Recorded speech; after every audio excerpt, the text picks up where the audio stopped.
ಗೆಳೆಯರು ಎಲ್ಲರೂ ಹೇಗಿದ್ದೀರಾ? ಐ ಹೋಪ್ ಎಲ್ಲ ಚೆನ್ನಾಗಿದ್ದೀರಾ ಅಂತ ಅಂದ್ಕೊಳ್ತೀನಿ. ಸಾಮಾನ್ಯವಾಗಿ ನಾವು ಮನೆಯಲ್ಲಿ ಬಜ್ಜಿ ಬೋಂಡಗಳನ್ನು ಮಾಡ್ತಾನೆ ಇರ್ತೀವಿ. ಆದರೆ ಈ ಹೊರಗಡೆ ಬಜ್ಜಿ ಬೋಂಡ ಮಾಡುವಂಥ ಕಾರ್ಟ್ಗಳಲ್ಲಿ ಸಿಗುವಂತಹ ಬಜ್ಜಿ ಬೋಂಡದ ರುಚಿನೇ ಬೇರೆ ಇರುತ್ತೆ ಅಲ್ವಾ?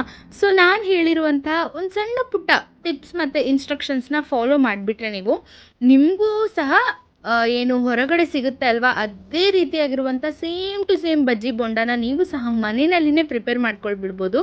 ನೀವು ಪ್ರಿಪೇರ್ ಮಾಡಿರುವಂಥ ಬಜ್ಜಿ ಬೋಂಡನ ಬೇರೆ ಯಾರಿಗಾದ್ರೂ ಕೊಟ್ಟರೆ ಮನೇಲಿ ಮಾಡಿರೋದಾ ಹೊರಗಿಂದ ತಂದಿರೋದಾ ಅಂತ ಕೇಳೋದ್ರಲ್ಲಂತೂ ಎರಡು ಮಾತೇ ಇಲ್ಲ.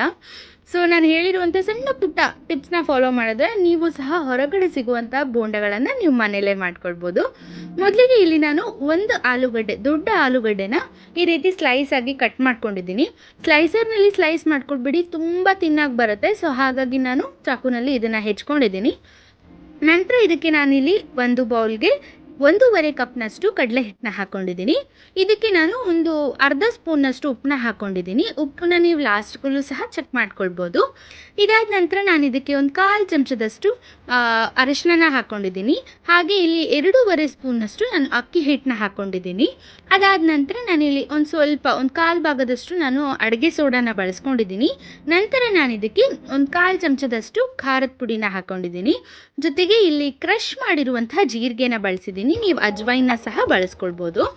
ಇದೆಲ್ಲ ಹಾಕಿ ಆದ ನಂತರ ಇದಕ್ಕೆ ಸ್ವಲ್ಪನೇ ನೀರನ್ನ ಹಾಕ್ಕೊಂಡ್ಬಿಟ್ಟು ಕಲಿಸ್ಕೊಳ್ಬೇಕು.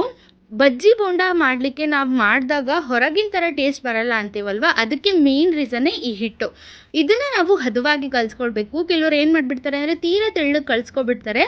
ಆ ರೀತಿ ಖಂಡಿತ ಮಾಡ್ಕೊಳ್ಬೇಡಿ. ಹೊರಗಡೆ ಎಲ್ಲ ಸಿಗುತ್ತೆ ಅಲ್ವಾ, ಸೇಮ್ ಲೈಟ್ ಗೋಲ್ಡನ್ ಕಲರ್ ಕ್ರಿಸ್ಪಾಗಿರುತ್ತೆ ಅಲ್ವಾ, ಆ ಥರ ಬೇಕು ಅಂದರೆ ಈ ರೀತಿನೇ ನೀವು ಹಿಟ್ಟನ್ನ ಕಲಿಸ್ಕೊಳ್ಬೇಕಾಗುತ್ತೆ. ನೀವಿಲ್ಲಿ ನೋಡ್ತಾ ಇರ್ಬೋದು ಸ್ವಲ್ಪನೇ ನೀರನ್ನ ಹಾಕ್ಕೊಂಡಿದ್ದೀನಿ. ಹಿಟ್ಟು ಸ್ವಲ್ಪ ಗಟ್ಟಿನೇ ಇದೆ, ಬಟ್ ಇಲ್ಲಿ ನೋಡಿ ನಾನು ಕೈಯಿಂದ ಉದುರಿಸಿದ್ರೆ ಮಾತ್ರ ಬೀಳ್ತಾ ಇದೆ, ತಂತಾನೆ ಅದು ಜಾರ್ತಾ ಇಲ್ಲ.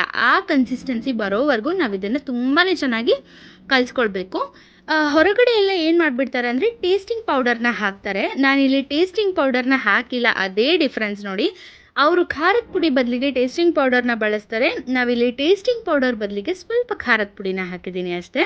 ನಂತರ ಒಂದು ಬಾಣಲೆಗೆ ನಾನಿಲ್ಲಿ ಎಣ್ಣೆನ ಹಾಕಿಬಿಟ್ಟು ಎಣ್ಣೆ ಚೆನ್ನಾಗಿ ಕಾದ ಮೇಲೇ ನಾವು ಈ ಬೋಂಡಗಳನ್ನ ಹಾಕ್ಕೊಳ್ಬೇಕು. ಹಾಗೆ ಹಾಕ್ಕೊಂಡ್ಬಿಟ್ರೆ ತಳ ಹಿಡಿದ್ಬಿಡುತ್ತೆ. ಅದಕ್ಕಾಗಿ ಇಲ್ಲಿ ನೋಡ್ತಿರ್ಬೋದು ಎಣ್ಣೆ ಕಾದಾದ್ಮೇಲೆ ನಾನು ಹಾಕಿರೋದ್ರಿಂದ ಉಪ್ಪಿ ಬರ್ತಾ ಇದೆ ತಕ್ಷಣವೇ. ಚೆನ್ನಾಗಿ ಎಣ್ಣೆ ಕಾದ್ಮೇಲೆ ಇದನ್ನು ಸೈಡ್ ಬೈ ಸೈಡ್ ಎರಡೂ ಸೈಡ್ನಲ್ಲಿ ಗೋಲ್ಡನ್ ಕಲರ್ ಆಗೋವರೆಗೂ ನಾವು ಇದನ್ನು ಚೆನ್ನಾಗಿ ಬೇಯಿಸ್ಕೊಂಡ್ಬಿಟ್ರೆ ತುಂಬಾ ಕ್ರಿಸ್ಪಿ ಆಗಿರುವಂತಹ ಸೇಮ್ ಹೊರಗಡೆ ಹೇಗೆ ಸಿಗುತ್ತೆ ಅದೇ ರೀತಿ ಅದೇ ಟೇಸ್ಟ್ನಲ್ಲಿರುವಂತಹ ಆಲೂಗಡ್ಡೆ ಬಜ್ಜಿ ಮನೆಯಲ್ಲಿನೇ ಪ್ರಿಪೇರ್ ಆಗಿಬಿಡುತ್ತೆ. ನಾನು ಹೇಳಿರುವಂಥ ಮೇನ್ ಅಂದರೆ ಇದಕ್ಕೆ ಹಿಟ್ಟನ್ನು ನೀವು ನೀಟಾಗಿ ನಾನು ಹೇಳಿರೋ ರೀತಿನೇ ನೀವು ಕಲಿಸ್ಕೊಂಡ್ಬಿಟ್ರೆ ತುಂಬಾ ರುಚಿಯಾಗಿರುವಂಥ ಆಲೂಗಡ್ಡೆ ಬಜ್ಜಿನ ನೀವು ಮನೆಯಲ್ಲೇ ಪ್ರಿಪೇರ್ ಮಾಡಿಬಿಟ್ಟಿರ್ತೀರ. ಸೊ ಈ ರೆಸಿಪಿ ನಿಮಗೆ ಇಷ್ಟ ಆದರೆ ಮನೆಯಲ್ಲಿ ಟ್ರೈ ಮಾಡಿ ಹೇಗೆ ಬಂತು ಅಂತ ನನಗೆ ತಿಳಿಸೋದನ್ನು ಮರಿಬೇಡಿ. ನೀವಿನ್ನೂ ನಮ್ಮ ಚಾನಲ್ಗೆ ಸಬ್ಸ್ಕ್ರೈಬ್ ಆಗಿಲ್ಲ ಅಂದರೆ ಖಂಡಿತ ಸಬ್ಸ್ಕ್ರೈಬ್ ಮಾಡ್ಕೊಳ್ಳಿ. ಮತ್ತು ಮುಂದಿನ ವೀಡಿಯೋದಲ್ಲಿ ಸಿಗೋಣ. ಅಲ್ಲಿವರೆಗೂ ಹ್ಯಾಪಿ ಕುಕ್ಕಿಂಗ್.